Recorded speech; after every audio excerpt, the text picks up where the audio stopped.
विश्वतत्त्वानां वन्दे तत्त्वं लभ्ये। सर्वार्थ सिद्धि में 5वां अध्याय अजीब अध्याय है और धर्म अधर्म आकाश और काल के बारे में तो बहुत थोड़ा थोड़ा बताया, लेकिन जो पुद्गल का विस्तार है, क्योंकि पुद्गल है जीवन पुद्गल नाचे आमे कर्म उपाधि, ये जुटता भी जीव का आकर्षण पुद्गल के प्रति, जीव का जीव के प्रति होता ही नहीं है। जीव से जीव का विकर्षण हो रहा है, आकर्षण नहीं हो रहा। क्या जब जो है जीव निकल जाता है पुद्गल से, लोग पुद्गल की आसक्ति छोड़ देते। जब तक उसमें जीव रहता है तब तक उससे आकर्षण, पर आकर्षण किससे हो रहा था? पुद्गल से। यदि जीव के साथ आकर्षण तो जीव के साथ चला जाता। अब वो पुद्गल की जो आकर्षण था, जो चेतना तो उसके साथ था, विद्यमान था, ऊर्जा थी उसमें, प्रतिक्रिया करने की शक्ति थी, वो खत्म हो गई। उसको मुर्दा कह दिया, मुर्दा।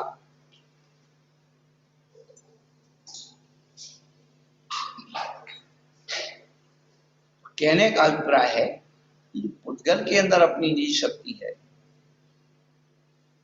किस प्रकार से काम करती है, शब्द बंद सब पिस्तौल तम छाया तब उद्योग आदि में, उसके स्वरूप को बता करके जब उन्होंने प्रारंभ किया था अध्याय, तो अजीब काया धर्मा धर्माकाश पुद्गला, और इनको संज्ञा अलग से दी थी द्रव्यान, ये सब द्रव्य।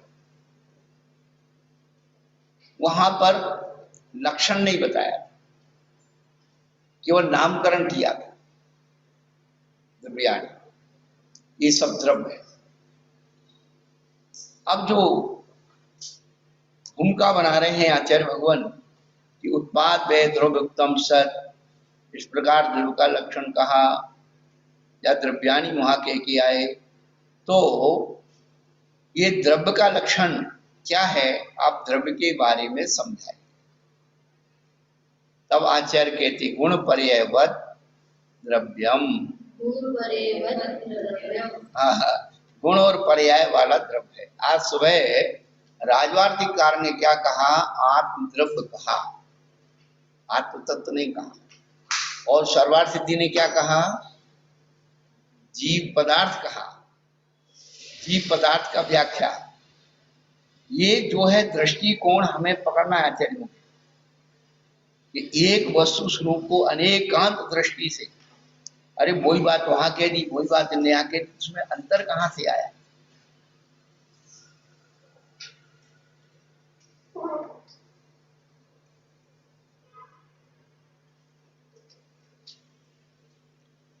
विनीता जी पढ़िए। हाँ,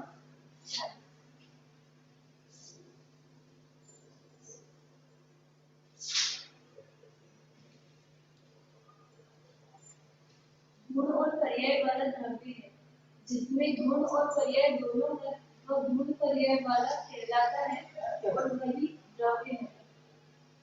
यहाँ मधुप प्रत्यय का प्रयोग कैसे बनता है, इस विषय में पहले समाधान पर आए हैं।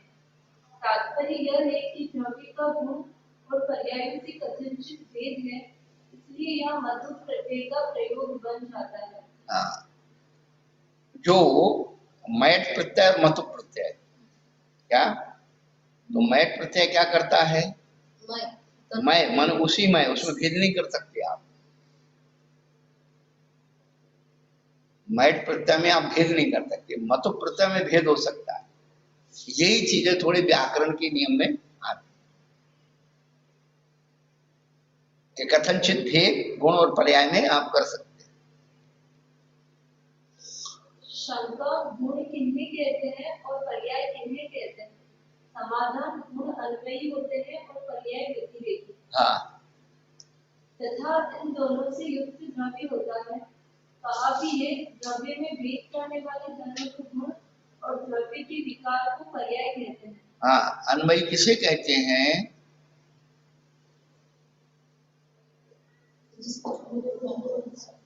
हैं? हाँ, अन्वयी है। अब अभिनव भाव नहीं पूछ रहे हैं, अन्वयी पूछ रहे हैं। जिसके होने पर हो। हाँ, और व्यतिरेक। हाँ, तो गुण जो है क्या है, अन्वयी होते हैं, किसके साथ रहते हैं, द्रव्य के साथ। और पर्याय क्या है, व्यतिरेकी है?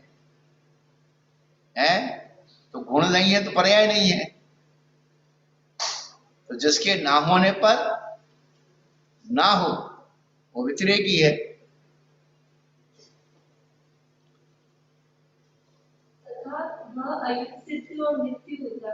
तो अन्वय और व्यतिरेकी दोनों से युक्त है, इसलिए वो द्रव्य है।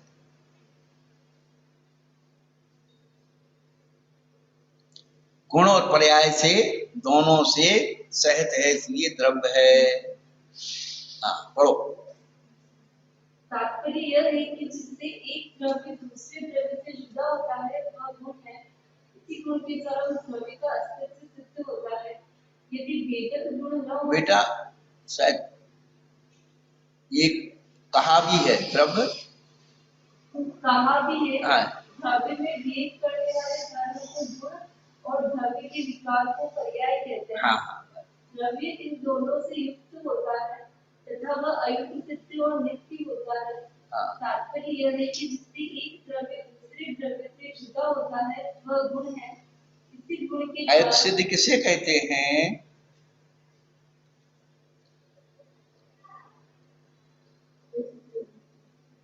किताब तो सामने रखिए।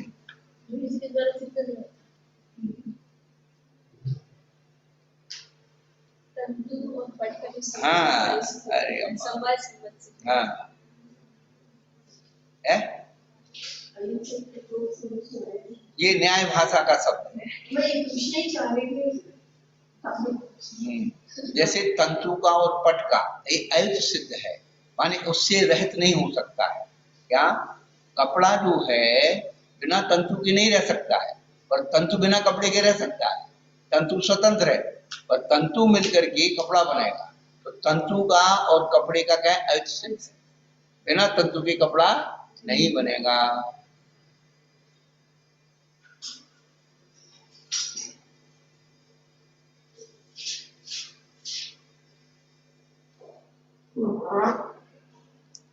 इसलिए न्याय शास्त्र पढ़ना चाहिए। जिन दो में से एक अविनिश्चित अवस्था में दूसरे के आश्रित ही रहता है, वे दोनों के अविनिश्चित रहता है।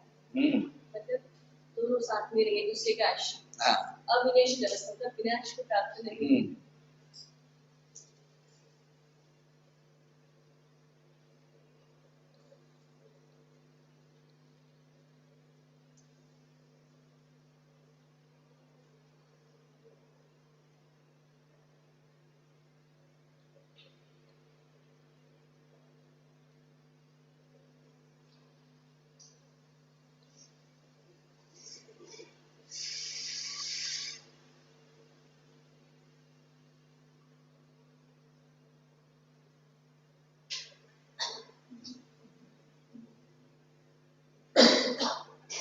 खुलासा इस प्रकार है, जीव द्रव्य पुद्गलादि द्रव्यों से ज्ञानादि गुणों के द्वारा भेद को प्राप्त होता है और पुद्गलादि द्रव्य भी अपने रूपादि गुणों के द्वारा भेद को प्राप्त होते हैं। हाँ, देखो जीव द्रव्य पुद्गल आदि द्रव्यों के से ज्ञानादि गुणों के द्वारा भेद को प्राप्त होता है।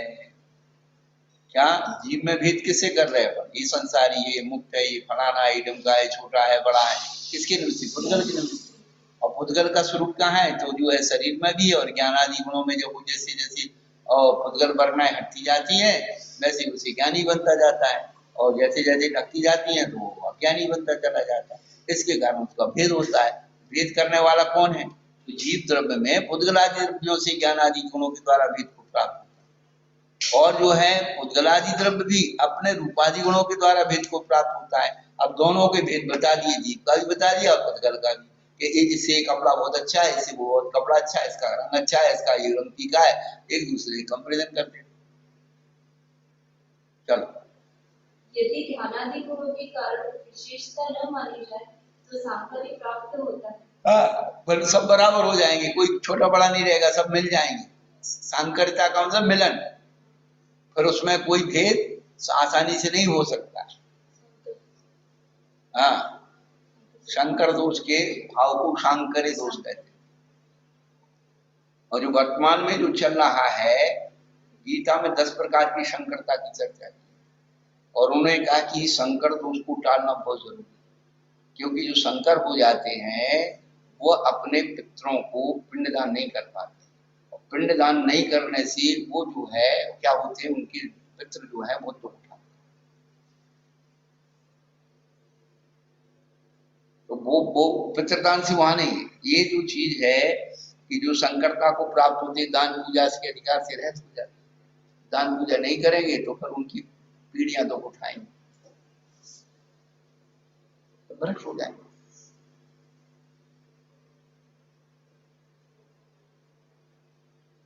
अब सब प्रकार की संकरता है, भोजन संकर हो गया, भाषा संकर हो गया, भूषा संकर हो गई, सब ये सब लिखा है 10 प्रकार की संकर।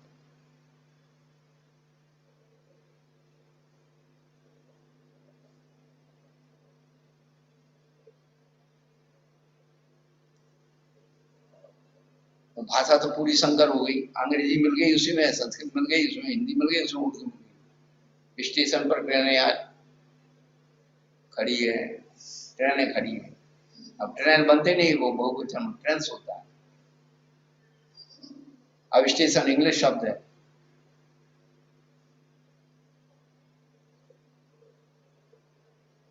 अब वो सब क्या क्या समझाएं, हम लोगों की भाषा हम लोग पता ही नहीं कि हिंदी का शब्द है कि उर्दू का है कि संस्कृत का है कि उसका। इसलिए प्राचीन काल में जो पाठशालाएं होती थी उनमें वो व्यक्ति को सिखाया जाता। अभी हमने लिख रखा है, 3-4 दिन वेबिनार बना रहे हैं इसकी प्राकृत भाषा की और उसके भाषा संबंध। तो नेहरू जी का वाक्य है कि कोई कार्यक्रम में गए होंगे नेहरू जी, एक बच्चा आया और एक डायरी हाथ में ली था, कहने लगा ऑटोग्राफ प्लीज। तो नेहरू जी ने अपना इंग्लिश में नाम लिख दिया, और उसने देखा अरे आपने उसमें तारीख नहीं डाली, तो उन्होंने तारीख डाल दी। फिर तो उसने कहा अरे आपने इसमें कुछ संदेश नहीं लिखा, तो संदेश लिख दिया। अब वो जो है देख रहा है इंग्लिश में अक्षर है उनकी, हस्ताक्षर हैं, उर्दू में तारीख डली है और हिंदी में संदेश लिखा हुआ है। तो नेहरू जी से पूछा कि आपने ऐसा क्यों किया, तो उन्होंने कहा कि आपने कहा था ऑटोग्राफ की, तो हमने इंग्लिश में लिखा, आपने कहा तारीख लिख दो, तो तारीख उर्दू शब्द है, तारीख डाल दी, और आपने कहा संदेश लिख दो, फूल की तरह महकते रहो, हिंदी में लिख दिया। तो जो वास्तव में भाषा विज्ञानी हो जाते हैं वो उस माहौल को पहचान। एक दिन हमने सुनाया था कि गांधी जी ने हिंदी में इंग्लिश में भाषण दिया, गांधी जी ने इंग्लिश में भाषण दिया, तो लोग कहने लगे अरे गांधी जी आपको हिंदी में बोलना चाहिए, आपने इंग्लिश में क्यों बोला। बोले कि नहीं, अभी जो अंग्रेज अधिकारी था उसने हिंदी में भाषण दिया था, उसने मेरी राष्ट्रभाषा का सम्मान किया, इसलिए मैं उसकी भाषा का सम्मान करता हूं।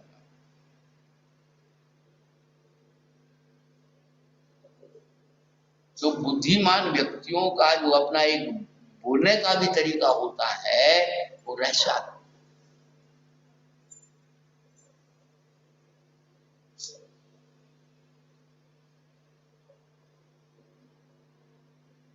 तो ठीक है, अपने काम चलाने के लिए अपन करते हैं, लेकिन जो वास्तव में वस्तु व्यवस्था है उसे हम लोग बहुत दूर जाते हैं। ये सब वस्तु व्यवस्था फिर देखो ऐसा आज और अभी के लिए नहीं, जिन जीवों के जीवन में ये संस्कार बचे रहेंगे वही जीव खुलकर जैसे पदों को प्राप्त करके फिर इस वस्तु व्यवस्था को सामाजिक, आर्थिक, राजनीतिक, धार्मिक सारी व्यवस्थाओं को व्यवस्थित करें। आज सवेरे ही हमारे डॉक्टर डिसीजन का समाचार है दिल्ली से, तो कल उन्होंने कोई वेबिनार किया होगा कोई हमने, तो वो बता रहे थे कि अपने राजनीतिक स्तर पर वहां होना चाहिए होना चाहिए। हमने कहा स्वामी अब सब बेकार हो गया, घर ही नहीं बचा तो राजनीति कहाँ बचेगी, सपोर्ट करने वाला कोई नहीं। ये तो व्यक्तिगत जिम्मेदारी से अपन अपना कर्तव्य व्यक्तित्व बना ले तो कर यही बताए कि भाई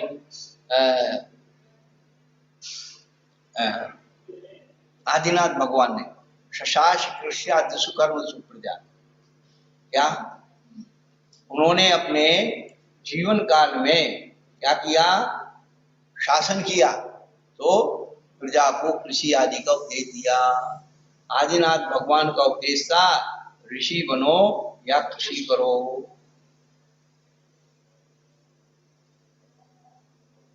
कृषि, हाँ, तो उसी पुरानी खेती पर चर्चा हो रही थी कि भाई वो है आज के जमाने में जितनी खेती आ गई, जीव जंतुओं का ये सब इन्फेक्शन हो रहा है, हो रहा है, तो उसी की चर्चा चल रही है।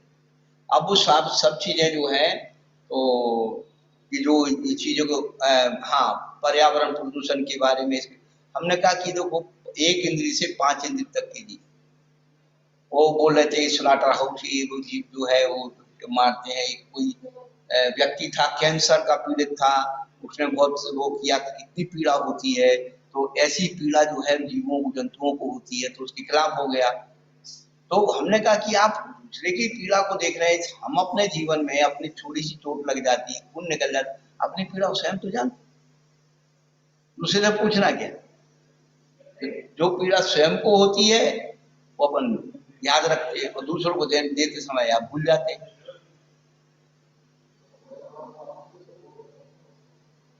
ये फिरोजाबाद वाले हैं तो छोटी छोटी बच्ची आती थी, अब तो वो सब बड़ी हो गई, उनकी शादियां हो गई, तो छोटी बच्ची थी तो कभी हम उसको ऐसे कर, क्या हम लोहे के हैं, वो लोहे वाली की बच्ची थी, क्या हम लोहे के बने तो हमको मारती हो है? तो दुख दर्द तो सब, इसलिए उसको करना भाव था। अनुकंपा और करना क्या चीज है, अनुकंपा करना वो चीज नहीं है। अनुकंपा करना वो चीज है कि एक दिन मेरी भी वह परिस्थिति थी जिससे मैं गुजर के आया हूं, आज वो जीव भोग रहा है, उसके उसके दुख से कैसे मैं से निकाल दूं। इसलिए कहते कहे सीख गुरु करुणा था, गुरु का विशेषण है करुणा।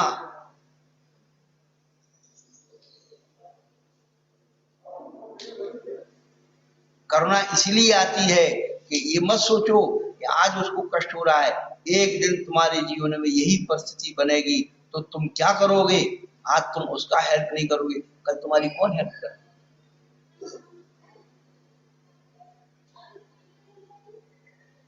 कहे सीख गुरु करना, तो किसी के कष्ट को देख करके स्वयं कंपित हो जाना, ऐसा कष्ट है इसको कैसे।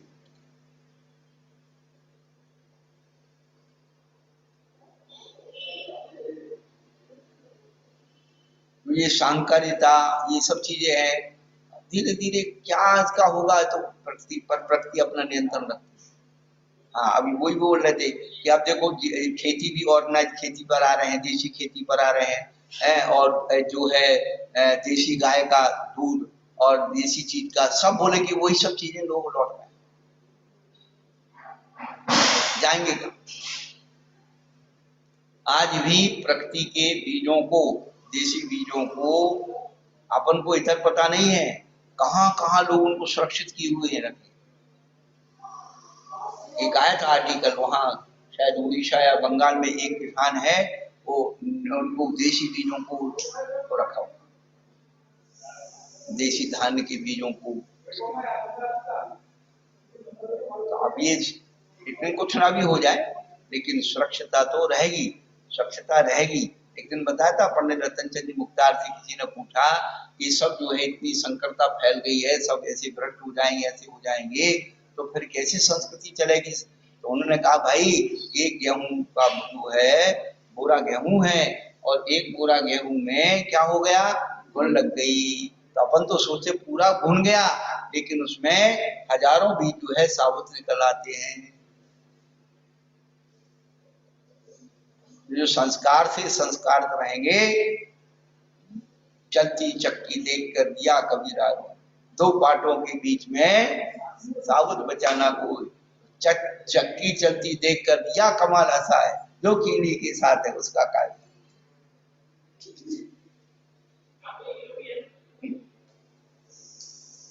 तो जो धर्म की कीड़ी के साथ रहेंगे वो सुरक्षित, और धर्म की कीड़ी को छोड़ देंगे तो राग जैसी चक्की में किसके आटा बन जाएगा। हर साल हर सतरी अवसर में ऐसे होता ही आया है। हाँ ये सब ऐसे बिगड़ते रहे सारे हालात और ऐसे। हाँ यानी पहली बार तो वो नहीं था। हाँ ये बिगड़ता है वापस बनता है, वापस ये सब प्रकृति के नियम है, प्रकृति के नियम है, जैसे हम आपको दिख रहा है कि वो लगता है कि सब प्रकृति के नियम है।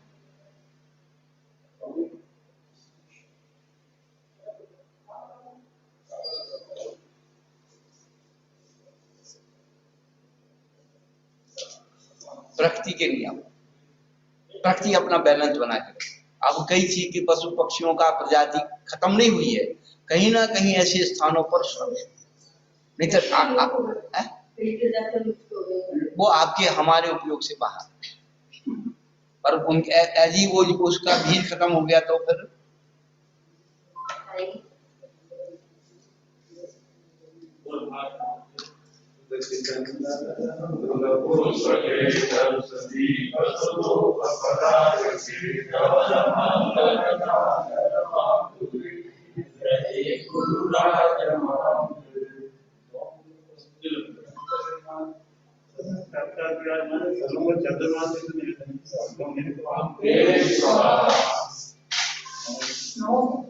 देखो भैया, हम तो अपने जानते हैं कि जिसको किसी का चातुर्मास नहीं कराना हो तो वो हमें सागर महाराज को न्योता दे देता है और अखबार में निकाल देता है कि हमें सागर महाराज चातुर्मास के लिए आ रहे हैं। अब वो दूसरे साधु सोचते अरे अब वहां तो हमें सागर जा रहे हैं, अब हम कहाँ जाए। तो जो साधु को नहीं लाना हो तो हमें सागर को चढ़ा देते हैं कि भाई तो हमें सागर को न्योता दे, अखबार में छाप दिया सवेरे, अब भैया हमें सागर को न्योता वहां हो गया। हम तो बहुत सालों से इसको, हमने एक दिन बताया था ना आपको सबको ये होता।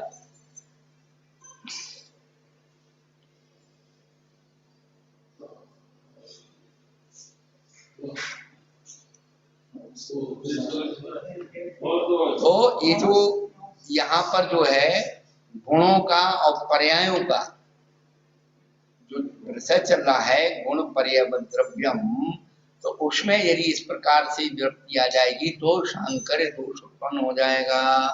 है एक द्रव्य दूसरे द्रव्य से जुदा होता है, वह गुण है, और इसी गुण के द्वारा उस द्रव्य का सिद्ध होता है। यदि भेदक गुण ना हो तो द्रव्यों में शांकर हो जाए।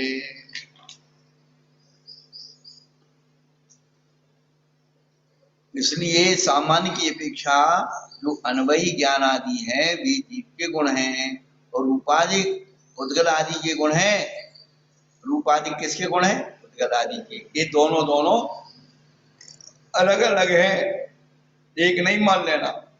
पढ़ो बेटा आगे। तथा ये विकार विशेष रूप से भेद को प्राप्त होते हैं, इसलिए वे पर्याय कहलाते हैं। हाँ, अपन क्या कहते हैं? विकार या विशेष, ये सब क्या होते हैं? पर्याय कहलाती हैं। विशेष कहो, भेद कहो, विकार कहो, ये सब पर्याय। पर्यायों के नाम जो है ना, विकार या विशेष या भेद, ये सब पर्याय कहलाते हैं। जैसे घट ज्ञान, पट ज्ञान, क्रोध, मान, गंध, वर्ण, तीव्र और मंद आदि। अब घटपट ज्ञान, ये घटपट क्या है? घट माने घड़ा, पट माने वस्त्र है, और क्रोधवान, गंध, ये सब। तो ये जो है ज्ञान ज्ञान ज्ञान की जो है पर्याय हो गई, और गंध वर्ण जीव मंद आदि की जो किसकी हो गई? पुद्गल की हो गई। इनमें क्या हो गया? पढ़ो। तथा जो इनके कथनचित भिन्न है और समुदाय रूप में वह द्रव्य कहलाता है। यदि समुदाय को सर्वथा अभिन्न मान लिया जाए तो सबका अभाव प्राप्त होता है। हाँ, अब इसमें अपन थोड़ा सा समझ लें। दीपक जो है द्रव्य है, ज्योति उसका गुण है और किरणें उसकी पर्याय हैं।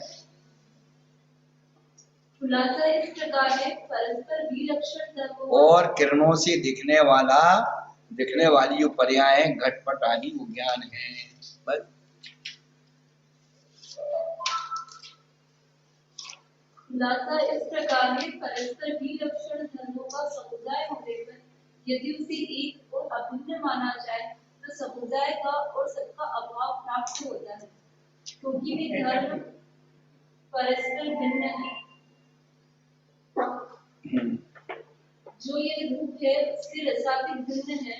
अब यदि इनका समुदाय अभिन्न माना जाता है तो रसातिक से भिन्न जो रूप है और उससे अभिन्न जो समुदाय है वह रसातिक से भिन्न कैसे नहीं होगा, अर्थात अवश्य होगा। और इस प्रकार समुदाय मात्र प्राप्त होता है, परंतु एक रूप समुदाय हो नहीं सकता, इसलिए समुदाय का अभाव प्राप्त होता है। और समुदाय का अभाव हो जाने से उससे अभिन्न समुदायों का भी अभाव होता है। सब एक जगह मिल गए फिर कुछ नहीं कर सकते। इस प्रकार समुदाय और समुदाय सबका अभाव हो जाता है। जिस प्रकार रूप की अपेक्षा कथन किया, उसी प्रकार रसायन की अपेक्षा भी कथन करना चाहिए। इसलिए यदि समुदाय स्वीकार किया जाता है तो वह कथनचित अभिन्न ही मानना चाहिए। विशेषा पहले उत्पाद व्यय और द्रव्य से युक्त द्रव्य होता है, यह वह आय है।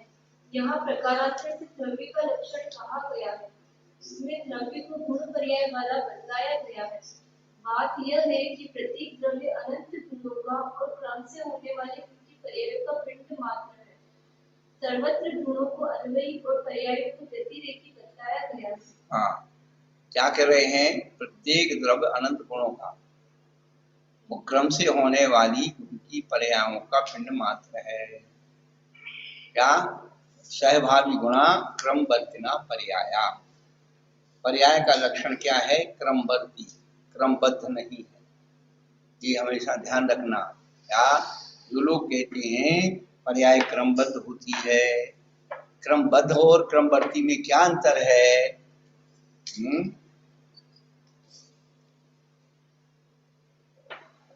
क्रमबद्ध है माला, क्या उसमें जो गुलिया पड़े हुए हैं वो क्रमबद्ध हैं, बंधे हुए हैं। क्रमवर्ती क्या है? उस माला के दाने स्वतंत्र हैं, लेकिन एक शीशी में ऐसे भरे हुए हैं कि एक बार में एक ही निकलेगा।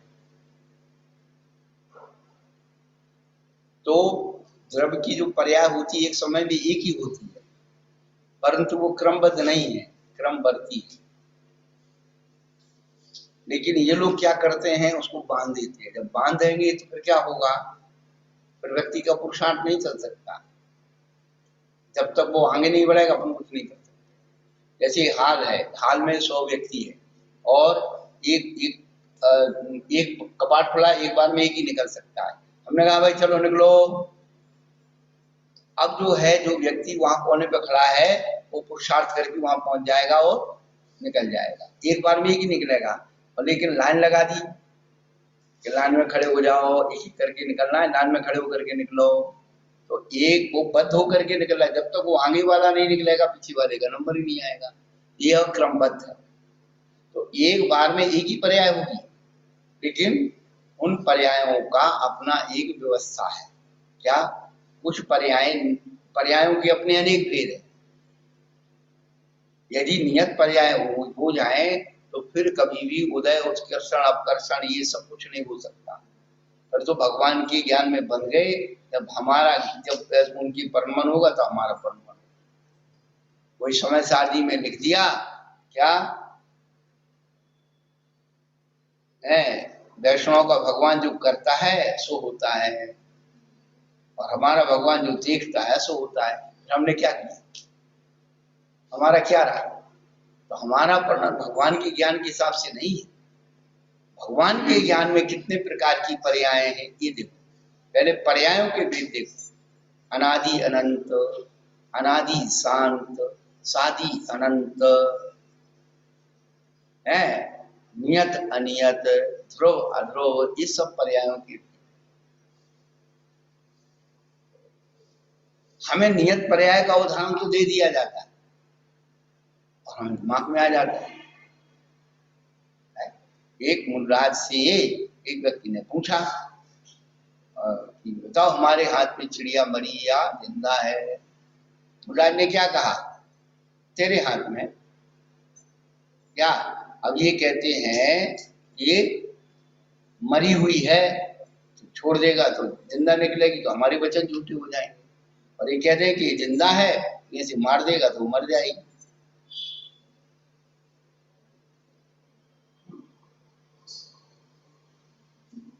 तो मुनराज कहते भाई तेरे हाथ, अपनी पर्याय बनाना अपने हाथ में है बेटा, भगवान के हाथ में नहीं है।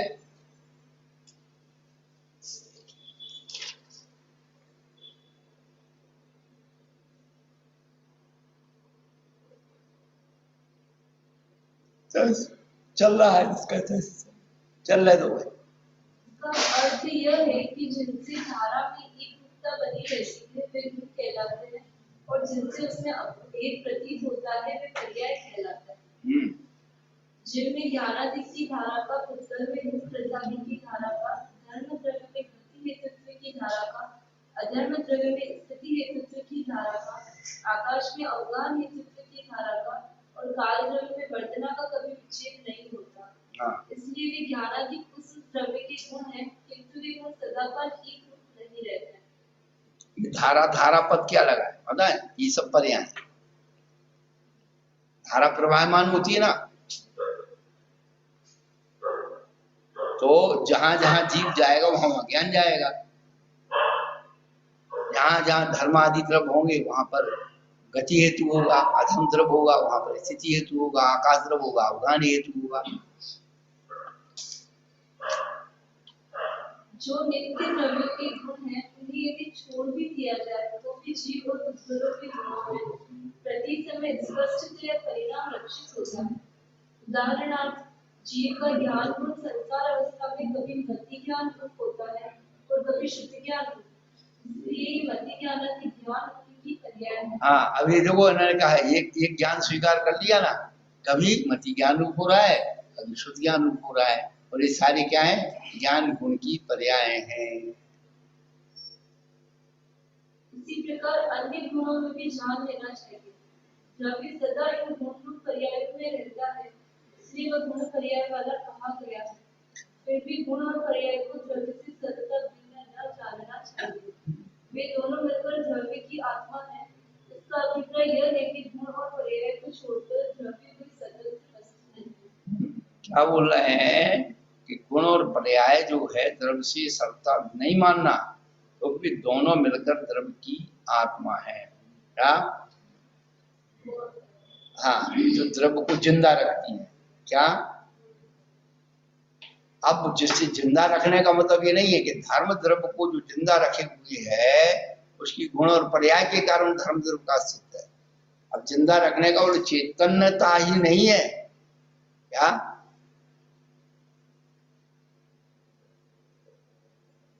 तो अजीब में भी उसमें क्या कर दिया? जीव का अस्तित्व कर दिया कि उसकी आत्मा है ये है?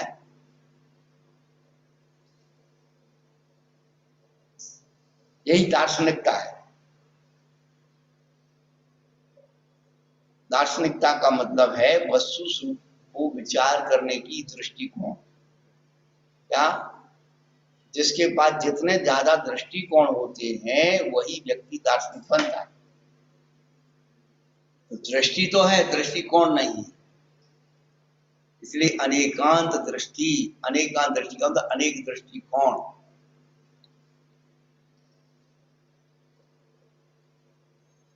सिक्के के कितने पहलू होते हैं? सिक्का सिक्का होता है ना, कॉइन, दो होते हैं, उसके अनेक पहलू। चित्रपट तो है ही, उसकी मोटाई भी है, उसका आकार कोई चौकोर हो सकता है, कोई गोल हो सकता है, कोई षटकोण हो सकता है। वजन का भी है, वजन का भी अंतर पड़ेगा। हाँ, उसमें अनेक दृष्टि लगाइए, आप दो ही क्यों लगाते? बराबर, हाँ? बिल्कुल सही है। तो फिर आप लोगों ने वही एकांत दृष्टि पकड़ रखी है, एक बड़े महाराज एक छोटे महाराज, बाकी के सब इधर उधर जाओ।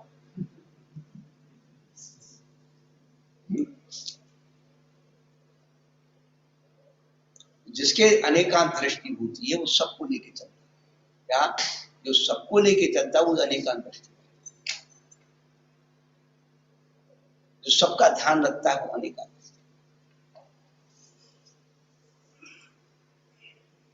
कोई भी योजना बनती है तो योजना का लाभ सबसे अंतिम व्यक्ति तक पहुंचना चाहिए, वो नेता होता है जो सबका भला चाहता है।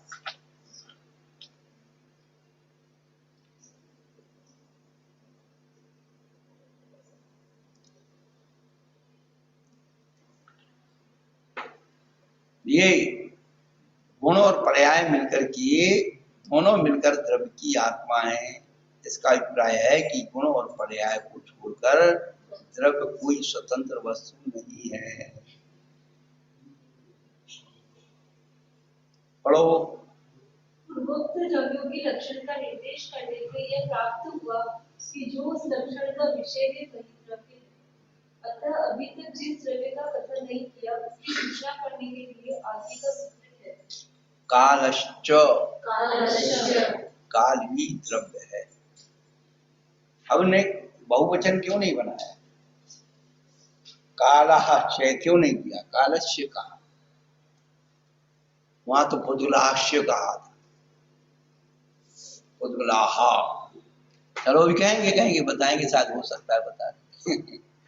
पर अब तो जिज्ञासा जाए। शंका बोलो बेटा। शंका क्या है? समाधान द्रव्य है, इतना वाक्य शेष है। शंका काल द्रव्य क्यों है? समाधान क्योंकि इसमें द्रव्य का लक्षण पाया जाता है। जो उत्पाद है और द्रव्य से युक्त है वह सत्य है, तथा जो गुण और पर्याय वाला है वह द्रव्य है। इस प्रकार द्रव्य का दो प्रकार से लक्षण कहा है, वे दोनों ही लक्षण काल में पाए जाते हैं। खुलासा इस प्रकार है, काल में जीवता स्वनिमित्तक है क्योंकि उससे अपने स्वभाव की व्यवस्था होती है। व्यय और उत्पाद पर निमित्तक है और अगुरु लघु गुणों की हानि और वृद्धि की अपेक्षा स्वनिमित्तक भी है। तथा काल के साधारण और असाधारण दो प्रकार के गुण भी हैं। इनमें से असाधारण गुण वर्तना नेतृत्व है और साधारण गुण अचेतनत्व, अमूर्तत्व, सूक्ष्मत्व और अगुरु लघुत्व आदि है। इसी प्रकार व्यय और उत्पाद रूप पर्याय भी घटित कर लेना चाहिए। इसलिए काल में जब द्रव्य के दोनों लक्षण पाए जाते हैं तो वह आकाशादि के समान स्वतंत्र द्रव्य है, ये सिद्ध होता है। धर्मादिक द्रव्य के समान इसके अस्तित्व के कारण का व्याख्यान किया ही है कि काल का लक्षण वर्तना है। शंका काल द्रव्य को अलग से क्यों कहा? जहाँ धर्मादिक द्रव्यों का कथन किया है वहीं पर इसका कथन करना था, जिससे प्रथम सूत्र का वही रूप यही होता। जीव काया धर्मा धर्माकाश पुतला काल पुतला, धर्मा धर्माकाश काल पुतला। काल छूट गया अम्मा, वो सूत्र याद रहा ना, पाठ करते रहे धर्मा धर्माकाश पुतला, और काल छोड़ दिया। अजीव काया धर्मा धर्माकाश काल पुतला। समाधान। इस प्रकार शंका करना ठीक नहीं है, क्योंकि वहां पर यदि इसका कथन करते तो उसे कायपना प्राप्त होता, परंतु काल द्रव्य कायका नहीं कहा है क्योंकि इसमें मुख्य और उपचार दोनों प्रकार से प्रदेश प्रजय की कल्पना का अभाव है। धर्मादिक द्रव्यों का तो असंख्य या प्रदेशा इत्यादि सूत्रों द्वारा मुख्य रूप से प्रदेश प्रजय कहा है। इसी प्रकार दीप प्रदेश वाले अणु का भी पूर्वोत्तर भाव प्रत्यापन है की अपेक्षा चार कल्पना से प्रदेश प्रजय कहा है, परंतु काल के दोनों प्रकार से प्रदेश प्रजय की कल्पना नहीं करती, इसलिए वह अकाय है। दूसरे यदि प्रथम सूत्र में काल का पाठ रखते हैं तो निष्क्रिय वाणिज्य इस सूत्र में धर्म से लेकर आकाश तक के द्रव्यों को निष्क्रिय देने पर जैसे जीव और पुद्गलों को सक्रियत्व प्राप्त होता है, वैसे ही काल द्रव्य को भी सक्रियत्व प्राप्त होता। शंका, इस दोष को दूर करने के लिए आकाश से पहले काल को रख दिया जाए। समाधान, ये कहना ठीक नहीं है, क्योंकि आकाश तक एक द्रव्य है। इस सूत्र वचन के अनुसार यदि काल को आकाश के पहले रखते हैं तो उसे एक द्रव्यत्व प्राप्त होता है। ये सब दोष न रहे, इसलिए काल का अलग से कथन किया है। शंका, काल अनेक द्रव्य है, इसमें क्या प्रमाण है? समाधान, लोकाकाश के जितने प्रदेश है उतने कालाणु है और वे निष्क्रिय हैं। तात्पर्य यह है कि लोकाकाश के एक एक प्रदेश पर एक एक कालाणु अवस्थित है। कहा भी है लोकाकाश के एक एक प्रदेश पर जो रत्नों की राशि के समान अवस्थित है उन्हें कालाणु है। ये कालाणु उपाधि गुणों से रहित होने के कारण अमूर्त है। ये बताइए कि समय को रत्नों की राशि के समान क्यों कहा? काल को रत्नों की राशि के समान क्यों कहा?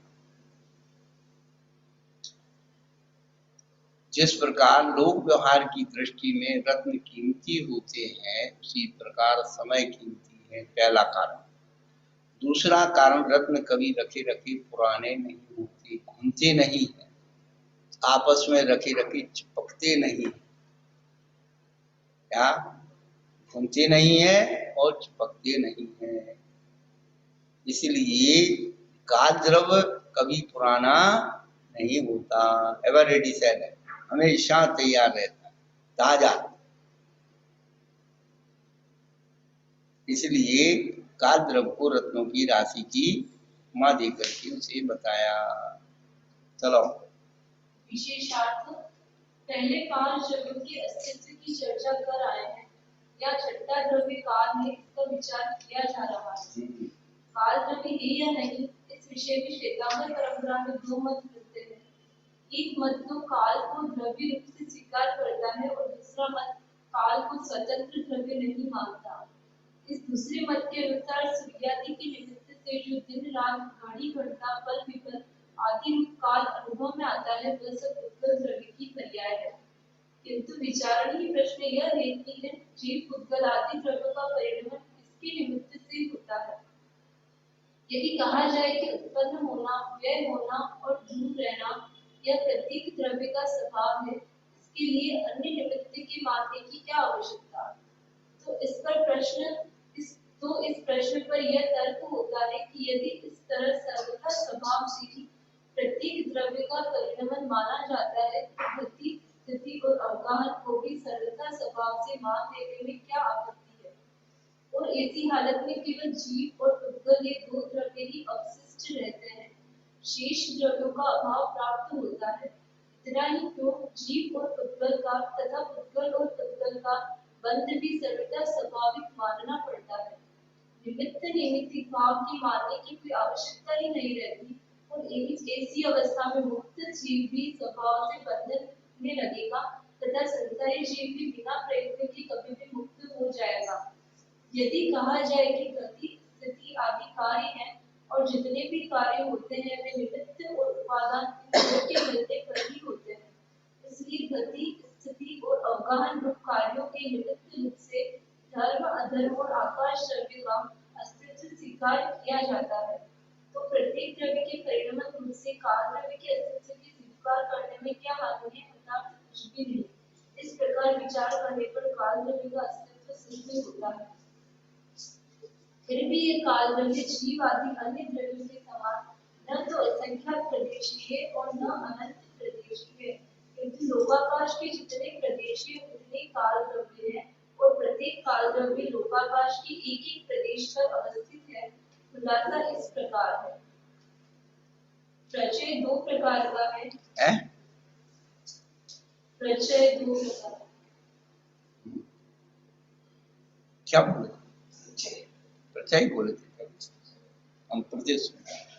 अच्छा, पढ़ो। प्रचय 2 प्रकार का है, तिर्यक प्रचय और कुद्ध प्रचय। प्रदेशों के प्रचय को तिर्यक प्रचय कहते हैं और काल निमित्त पर्याय प्रचय को उत प्रचय कहते हैं। आकाश अवस्थित अनंत प्रदेश वाला होने से धर्म और अधर्म अवस्थित असंख्यात प्रदेश वाला होने से, जीव असंख्यात प्रदेश वाला होने से और कल बंध की अपेक्षा अनेक प्रदेश रूप शक्ति से युक्त होने के कारण इनका प्रदेश प्रचय बन जाता है। किंतु काल द्रव्य शक्ति और व्यक्ति दोनों रूप से एक प्रदेश रूप होने के कारण इसमें प्रदेश प्रचय नहीं करता। ऊर्ध्व प्रचय शब्द द्रव्यों का होता है, किंतु विशेषता इतनी है कि अन्य 5 द्रव्यों में समय निमित्त पर्याय प्रचय रूप ऊर्ध्व प्रचय होता है और काल द्रव्य में मात्र समय प्रचय रूप ऊर्ध्व प्रचय होता है, क्योंकि अन्य द्रव्यों के परिणमन में काल द्रव्य निमित्त है और काल द्रव्य के अपने परिणमन में अन्य कोई निमित्त नहीं है। वही उपादान है। जिस प्रकार वह अन्य द्रव्यों के परिणमन में निमित्त होता है, उसी प्रकार अपने परिणमन में भी निमित्त होता है। जिस प्रकार अन्य द्रव्य अपने अपने उपादान के अनुसार परिणमन करते हैं, उसी प्रकार काल द्रव्य भी अपने उपादान के अनुसार परिणमन करता है। इस प्रकार यद्यपि उत्पाद वेग और द्रव्य रूप से तथा गुण और पर्याय रूप से काल द्रव्य के अस्तित्व की सिद्धि हो जाती है, पर वह अखंड एक प्रदेशी है, यह सिद्ध नहीं होता। इसलिए आगे इसी बात का विचार करते हैं। एक उद्गत परमाणु मंद गति से एक आकाश प्रदेश से दूसरी आकाश प्रदेश पर जाता है और इसमें कुछ समय भी लगता है। यदि विचार कर देखा जाए तो ज्ञात होगा कि यह समय ही काल द्रव्य की पर्याय है, जो कि अति सूक्ष्म होने से निरंश है। यदि काल द्रव्य को लोकाकाश के बराबर अखंड और एक माना जाता है, तो इस अखंड समय पर्याय की निष्पत्ति नहीं होती, क्योंकि पुद्गल परमाणु जब एक कालाणु को छोड़कर दूसरे कालाणु के प्रति गमन करता है, तब वहाँ दोनों कालाणु पृथक पृथक होने से समय का भेद बन जाता है। और यदि एक अखंड लोक के बराबर काल द्रव्य होवे तो समय पर्याय की सिद्धि किस तरह हो सकती है? यदि कहा जाए कि काल द्रव्य लोक प्रमाण असंख्यात प्रदेशीय है, इसके एक प्रदेश से दूसरे प्रदेश के प्रति जाने पर समय पर्याय की सिद्धि हो जाएगी, तो इसका समाधान यह है कि ऐसा मानने पर एक अखंड द्रव्य के एक प्रदेश से दूसरे प्रदेश पर जाने पर समय पर्याय का भेद नहीं करता। इसलिए समय पर्याय में भेद सिद्ध करने के लिए काल द्रव्य को अणु रूप में स्वीकार कर लिया गया है।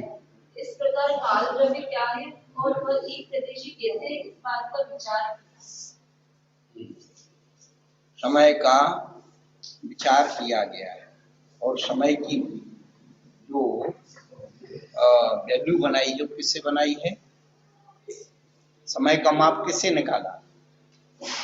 गति से।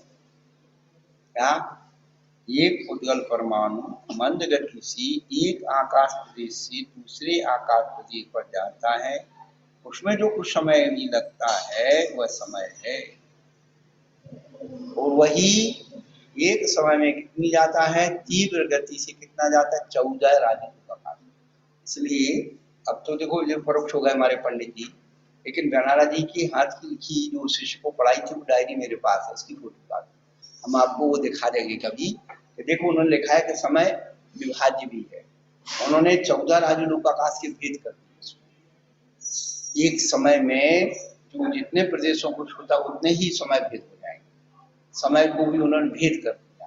परंतु वहां पर जो आचार्य भगवान क्या कह रहे हैं? मंद गति से। तो इसमें तीव्र गति और मंद गति का वो दिया है समय का मान। तो कोई पुद्गल परमाणु तीव्र गति से कितना जा सकता है? एक समय 14 राजू जा सकता है। लेकिन मंद गति का जो माप, एक समय का माप किससे निकाला? एक प्रदेश से दूसरे प्रदेश में मंद गति से जो परमाणु पहुंच रहा है वो एक समय। तो उन्होंने तीव्र और मंद गति से वो नहीं लिया, उन्होंने सारे प्रदेशों को नाप दिया और उसको कह दिया कि समय भी विभाज्य है।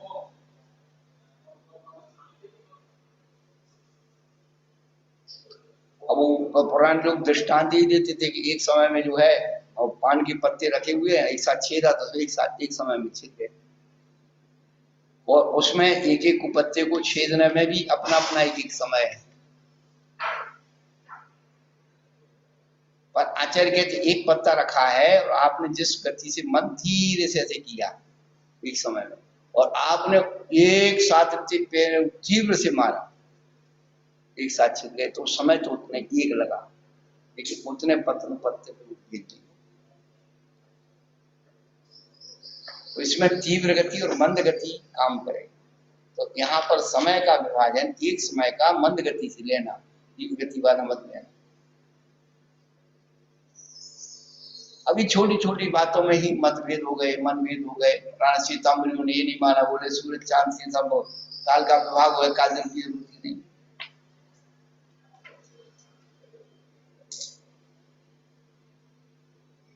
तो इस प्रकार से ये सब चीजें चलती रहती है और अपने छात्र में ज्ञान है, हर व्यक्ति की पहुंच वहां पर हो नहीं पाती।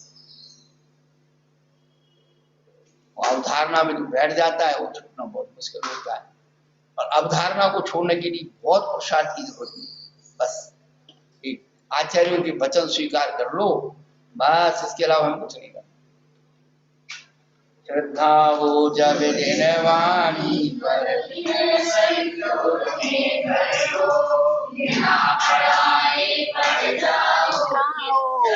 जाओगे